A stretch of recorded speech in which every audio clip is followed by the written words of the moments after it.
Стихийные мусорные свалки, окружившие окрестности Нарва и Нарва-Ису, проблема давняя и пока постоянная.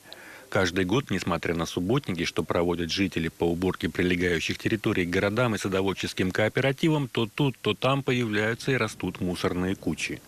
Показательны в этой проблеме леса курортного Нарва-Ису. Более 20 лет территории бывших пионерских лагерей местные жители используют как бесплатные свалки бытового и строительного мусора.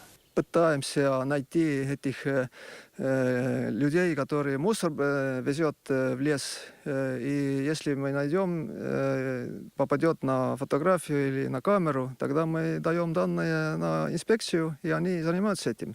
Но это не причина. Причиной должен заниматься другой. Я думаю, это в данном случае городское управление.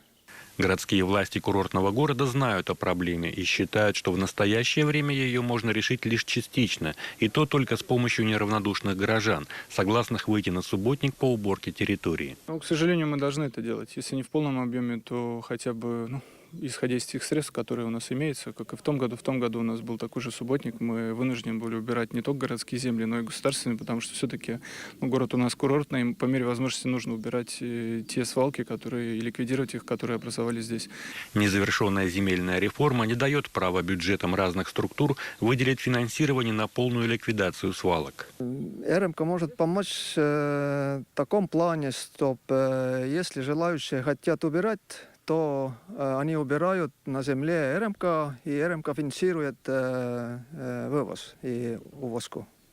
Но в таких местах, как мы сейчас сюда попали, это не земля РМК, и в таких местах РМК не финансирует. Так как данная территория не передана им в собственность, в обслуживание им не передана, они чисто процессуально и юридически не могут финансировать вывоз мусора, потому что изначально наше было предложение, что мы убираем на месте, а РМК обеспечивает вывоз мусора и его утилизацию. К сожалению, на сегодняшний момент РМК этим заниматься именно здесь не может, но, к счастью, мы нашли другие места на территориях, которые РМК принадлежат, и там они готовы к сотрудничеству.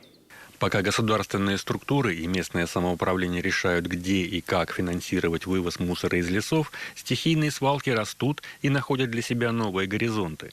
Поймать за руку всех нарушителей невозможно, и руководство курортного города считает, что, показав пример, можно начать процесс заботливого отношения к месту своего проживания. Нужно на своем примере, в первую очередь, показать, и уборка мусора частично хотя бы будет в данном случае примером со стороны как горуправа, так и со стороны инициативных людей нашего города.